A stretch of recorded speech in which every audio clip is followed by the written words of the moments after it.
का निर्माण करता है। जैसे इसमें भ्रूण है, ठीक है,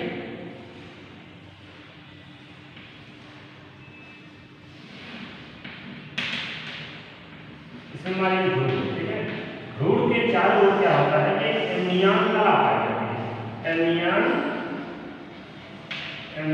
मेम्ब्रेन, एमनियन मेम्ब्रेन, जो एमनियन मेम्ब्रेन होता है इसमें लिक्विड की तरह ये फिलअप होता है। एमनियोटिक फ्लूइड क्या होता है,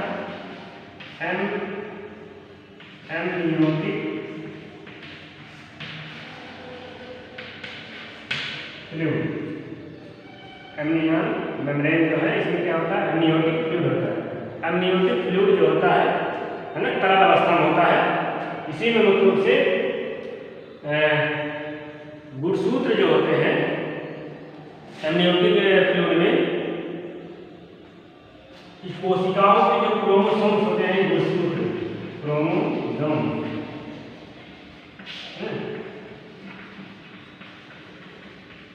ये गुणसूत्र क्या होते हैं, तरल अवस्था मतलब इसमें निलंबित रहते हैं, डूबे हुए रहते हैं। जो गुणसूत्र क्रोमोसोम्स होता है ना, 46 क्रोमोसोम, ये गुणसूत्र क्या होते हैं, इसी में डूबे रहते हैं।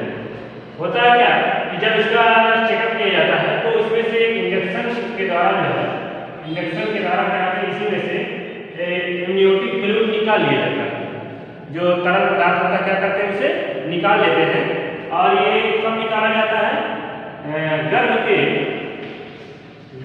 16वें से 18वें सप्ताह के बीच, 16वें से 18वें सप्ताह के बीच, 16 to 18 वीक्स, 16वें से 18वें सप्ताह के बीच क्या होता है, इसमें एमनियोटिक फ्लूइड निकाला जाता है।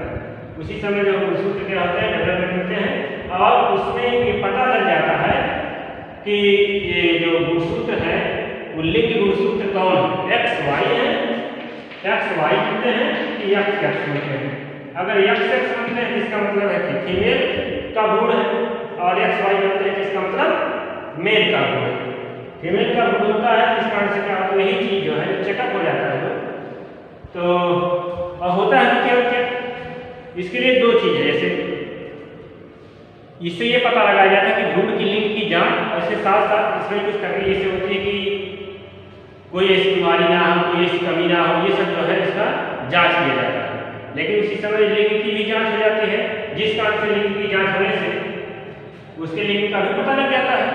और मतलब ना चाहने किसी वजह से लड़की अगर भूल जाते हैं तो कुछ ऐसे जो दुष्ट प्रकृति होते हैं वो क्या करते हैं, अवासा करवा देते हैं।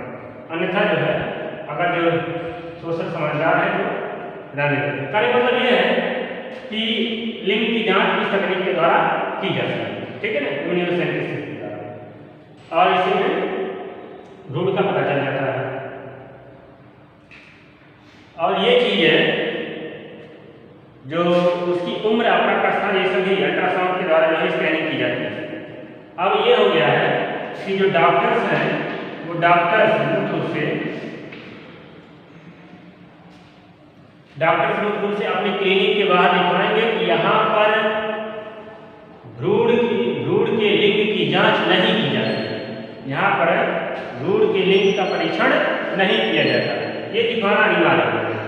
अगर ऐसा कोई करता है उसे अपराध माना जाएगा और उसकी सजा जो है मिलेगी, है ना। तो ये रहा तकनीक, ये चीज़ आप जान सकते हैं। इसको आप ऐसे देख सकते हैं, देखिए बुक में दिया है, ये इस तकनीक के द्वारा जो है देखिए एमनियोटिक फ्लूइड है, एमनियन कैविटी है, प्लेसेंटा, इसमें इंजेक्शन लगा तो उससे इसको निकाल के और इससे चेक कर सकते हैं ये यूट्रस है या फीटस है, ठीक है, क्लोन बना के उससे चेक कर सकते हैं गुणसूत्र।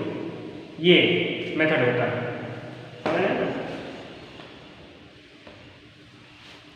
इसके बाद जो है हम आपको बताते हैं कुछ इंपॉर्टेंट चीज़ें। गर्भ निरोधक या जन्म नियंत्रण जो है प्रभाव, ये क्या होता है, ये देखिएगा।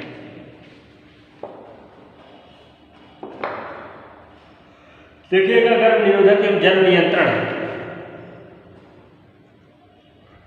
जनसंख्या को सीमित करने के लिए किया जाता है। किसके लिए किया जाता है?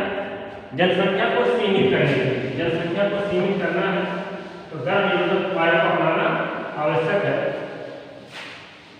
इसी कारण से जो है अगर गर्भ निरोधक मतलब उपाय ना अपनाए जाएंगे जनसंख्या वृद्धि स्वाभाविक। तो इसमें मुख्य रूप से गर्भ निरोधक के प्रकार दिया है कि एक होता है प्राकृतिक एवं परंपरागत। नंबर 1 गर्भ निरोधक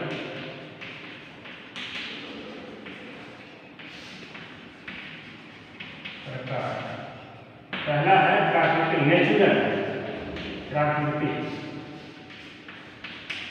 एवं परंपरागत। प्राकृतिक चाहे प्राकृतिक हो चाहे परंपरागत की बात है, प्राकृतिक मान लीजिए प्राकृतिक है ना नेचुरल। इसमें क्या है कि इसमें युग्मकों को मिलने की संभावना से बचने के सिद्धांत पर यह किया जाता है। प्राकृतिक मतलब ये है जैसे देखिए क्या है कि गर्भ ना आ पाए, भ्रूण का निर्माण ना हो पाए, इसके लिए क्या करना है। मेन चीज ये होता है कि जो नर युग्मक होते हैं शुक्राणु और जो मादा युग्मक होते हैं यानी अंडाणु, ठीक है, शुक्राणु अंडाणु, इन दोनों का मतलब एक साथ मिल ना सके, फर्टिलाइजेशन ना हो, निषेचन ना हो। शुक्राणु अगर है तो अंडाणु ना रहे, अगर अंडाणु वहां पर उपस्थित है तो शुक्राणु है। शुक्राणु या अंडाणु के एक साथ ना होने पे तब निषेचन नहीं होगा, निषेचन नहीं होगा तो भ्रूण नहीं मिलेगा, अब भ्रूण नहीं मिलेगा तो फिर संतान की उत्पत्ति नहीं होगी। कहने का मतलब ये है कि शुक्राणु अंडाणु ना मिल पाए यानी नर युग्मक जो मादा युग्मक ये दोनों एक साथ संलयित ना हो सके, इसके लिए प्राकृतिक और कृत्रिम का उपाय किए हैं। प्राकृतिक में क्या किया गया है, इसमें देखिए विवाहित जोड़े जो स्त्री पुरुष होते हैं उनमें जो है उसमें दृढ़ इच्छा शक्ति जैसे मनोभावनाओं को काबू रखें जिससे वो शारीरिक संबंध ना बना सके। अगर वो बनाते रहे तो क्या होते हैं कि शुक्राणु को जो है शरीर से बाहर स्थित करें जिससे अंडाणु के पास वो ना पहुंच पाए, या जो है ऐसे समय करें जब जो है अंडाणु वहां पर उपस्थित ना हो। अक्सर जो है बताए थे कि 13 से 18 दिन के बीच में जो है ना 11वें से 18 दिन के बीच में अक्सर शुक्राणु माना जाता है। 16वें 15वें 16वें 14वें 15वें और 16वें दिन ये शुक्राणु जो विशेषकर अंडाणु जो वहां विशेषकर उपस्थित रहते हैं। इस कारण से सहवास की जैसे ना हो तो ये नहीं हो सकती। इसके बाद और भी चीज है कि जैसे गर्भ को रोकने की इच्छा शक्ति दृढ़ निश्चय आज पर निर्भर करता है ना, ये माइंड सोच के ऊपर निर्भर करता है। इसलिए सोच जो है ये अलग भावना पैदा करनी चाहिए। इसके बाद देखिए इसमें ये है कि आवधिक समय अक्सर दिया 10वें से 17वें दिन से बता रहा है कि 10वें से 17वें दिन के बीच जो है अगर संभोग ना किया जाए तो निषेचन की क्रिया ना हो सकेगी जिससे भ्रूण नहीं बनेगा, है ना। इसके बाद अंतरित मैथुन दिया है। अंतरित मैथुन ये है कि पुरुष जो है, दूसरा पॉइंट है अंतरित मैथुन। पुरुष जो है वो सेक्स क्रिया में क्या होता है कि शुक्राणु मतलब वीर्य योनि बिना जा सके, जिस कारण से क्या करे उस वीर्य को शरीर के बाहर ही अस्खलित कर दे, जिस कारण से वो क्रिया आंतरिक संयम जो कहलाती है। लेकिन ये काफी मुश्किल हो जाता है, इस कारण से जो है ये कभी कभी जो है ये गर्भ निरोधक के उचित उपाय नहीं माने जाते हैं। कभी कभी ये जो होते हैं यौन में ही स्थित हो सकते हैं, इस कारण से जो है ये अलग है। इसके बाद जो है रासायनिक विधि, दूसरा क्या है रासायनिक विधि, रासायनिक विधियां, रासायनिक विधियां। इसमें क्या होता है कई रासायनिक विधियां हैं, जैसे शुक्राणु को नाशक करने वाली चीज जो है गर्भ निरोधक गोलियां होती है ना, गर्भ निरोधक गोलियां खाने से, इसमें बहुत सारी गोलियां जैसे लखनऊ में बनी हुई सहेली, ये सहेली गोली है, ठीक है, ये सप्ताह में केवल एक बार खाना पड़ता है। ओरल जो है एक गोली है, पिल्स है, ये क्या करते हैं जो एस्ट्रोजन और प्रोजेस्टेरॉन हार्मोन्स होते हैं उनको रोक देते हैं, इस कारण से अंडों का उत्पादन नहीं हो पाता है और निषेचन नहीं हो पाता है, ठीक है। इसके बाद जो है अवरोध करने वाला पुरुष के लिए जो होता है अक्सर निरोध का होता है, निरोध जिसे हम कहते हैं इसमें कंडोम, ठीक है। ये जनन क्रिया के समय क्या होता है, सेक्स क्रिया के समय पुरुष लिंग में जो है कंडोम का इस्तेमाल करते हैं, इस कारण से वो वीर्य का जो है स्खलन नहीं हो सकता है यूट्रस में, है ना।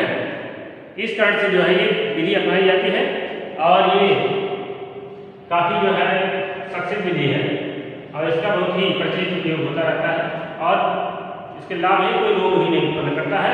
यहाँ तक जैसे एड्स है, HIV है या जो लैंगिक संबंध रोग होते हैं इससे नहीं होता, जन्म संबंधी रोग भी नहीं होते। ठीक है, ये सब चीज़ें हैं, ये गोपनीयता का भी बनी रहती है और दुष्प्रभाव भी नहीं होता। इसके बाद और युक्तियाँ दिया है शल्य क्रिया। तीसरा क्या है? शल्य क्रिया। शल्य मतलब ऑपरेशन करना। शल्य क्रिया ऑपरेशन के द्वारा, जैसे हम पढ़े जनन में स्त्री जनन में माना, तो अगर स्त्री वाला जनन है, स्त्री वाला, इसमें क्या होता है? फैलोपियन ट्यूब होता है, फैलोपियन नलिका। फैलोपियन नलिका क्या करते हैं? इसी फैलोपियन नलिका को काट के बांध देते हैं, जिससे अंडाणु क्या होते हैं फैलोपियन नलिका में नहीं चले आ पाते और वहाँ पर गर्भाधान की संभावना नहीं हो पाती, निषेचन नहीं हो पाता। अब पुरुष में क्या होते हैं जो क्या कहते हैं शुक्राणु नलिका होती है, अधिवृषण जो होते हैं वो भी क्या होते हैं कि इसको जो है काट के बांध देते हैं, जो पुरुष की नली होती है अक्सर इसे जो है काट देते हैं और यहीं पर क्या करते हैं मोड़ के यहीं पर बांध देते हैं, है ना, जिससे इसमें से शुक्राणु निकल के टेस्टिस से यहाँ अंदर नहीं आ पाता। इस कारण से जो है क्रिया शल्य क्रिया कहलाती है। इसे कहते हैं ट्यूबेक्टॉमी और वैसेक्टॉमी। ट्यूबेक्टॉमी वैसेक्टॉमी मन नसबंदी और नलबंदी। नसबंदी जो है पुरुषों में होता है और नलबंदी जो होता है स्त्रियों में होता है। समझ पाएंगे? बंदीकरण इसे कहते हैं, बंदीकरण। स्त्रियों में शल्य क्रिया जो ट्यूबेक्टॉमी कहलाती है। ठीक है, इसके बाद है कुछ यौन संचरित रोग जैसे एड्स, हेपेटाइटिस है, हर्पीज है, जेनेटल वायरस, सिफिलिस है, गोरेरिया है, ये सब बीमारियां हैं जो लैंगिक क्रिया के द्वारा होती हैं। तो पूर्ण उपचार नहीं, लेकिन एंटीबायोटिक दवा खाने से अक्सर जो है आराम हो जाता है। ये डॉक्टर को दिखा के इसको ठीक किया जा सकता है ना। इसके बाद हम जानेंगे कुछ इंपॉर्टेंट चीज़ें, सहायक जनन प्रौद्योगिकियां वगैरह, ये सब चीज़ें आगे देखेंगे आप। सहायक जनन प्रौद्योगिकियां, असिस्टेड रिप्रोडक्टिव टेक्नोलॉजी, ART।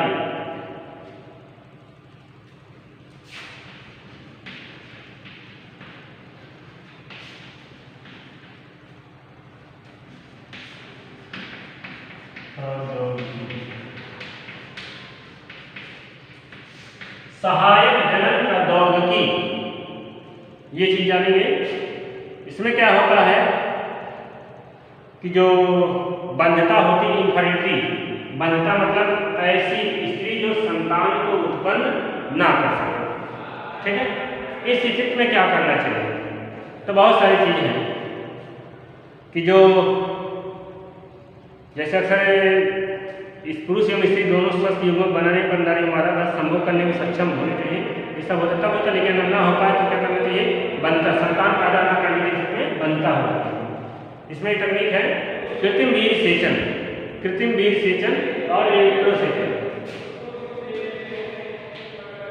पात्रे निषेचन, पात्रे निषेचन। पात्र निषेचन इसे कहते हैं इन विट्रो। इन विट्रो मतलब होता है परगनली शिशु जिसे कहा जाता है ना, टेस्ट ट्यूब बेबी। क्या होता है इसमें जो शुक्राणु और अंडाणु को लेके, युग्मक को लेके एक परगनली में फर्टिलाइजेशन करा देते हैं, निषेचन। निषेचन तो परगनली में होता है, लेकिन क्या करते हैं उस निषेचन होने के बाद उस भ्रूण को ले जाके मादा की यूट्रस में डाल देते हैं, जिस कारण से क्या होता है कि वहाँ पर उसका चाइल्ड का भ्रूण का विकास होता है और एक नए शिशु का निर्माण होता है, जिससे क्या होता है वो टेस्ट ट्यूब बेबी कहलाता है ना। लेकिन टेस्ट ट्यूब में विकसित नहीं होता है, निषेचन सिर्फ होता है, लेकिन उसे फिर भी नाम दिया गया टेस्ट ट्यूब बेबी, है ना, पात्र निषेचन, परगनली शिशु। ये चीज जो है 32 कोष की भ्रूण जो होता है 8 कोष की अवस्था से 32 कोष की भ्रूण गर्भावस्था में ये ट्रांसफर किया जाता है। कब कब चीज जब 8 कोशिका से 32 कोशिका के रूप होता है तब उसे जो है यूट्रस में ट्रांसफर कर दिया जाता है ना। तो यह तकनीक जो है IVF कहलाती है, in vitro fertilisation, in vitro fertilisation, in vitro fertilisation, पात्र निषेचन, है ना। IVF, ये तकनीक है। इसमें क्या करते हैं, उन दंपतियों में प्रयुक्त की जाती है जो स्त्री में गर्भ नहीं धारता है ना, गर्भ नहीं धारता है, पुरुष के वीर्य में शुक्राणु की संख्या कम पाई जाती है। इसे टेस्ट ट्यूब बेबी के नाम से जाना जाता है। ठीक, इसे IUT ट्रांसफर भी कहते हैं, इंट्रा यूटेराइन ट्रांसफर। ठीक है, तो 8 कोष की भूख को फैलोपियन नलिका में स्थानांतरित किया जाता है, तब इसे जाइगोट यानी इंट्रा फैलोपियन ट्रांसफर कहते हैं, ZIFT। 8 कोशिकी से जब इसे इसमें ट्रांसफर करते हैं फैलोपियन ट्यूब, फैलोपियन नलिका में, फैलोपियन नलिका में ट्रांसफर करने के बाद इसे क्या हो जाता है, भूख धीरे धीरे उसे आगे बढ़ना शुरू कर देता है। 8 कोशिकी फैलोपियन नलिका में ट्रांसफर कर देते हैं, इसे 8 कोशिकी भूख है ना। इसे कहते हैं किस तरीके ZIFT,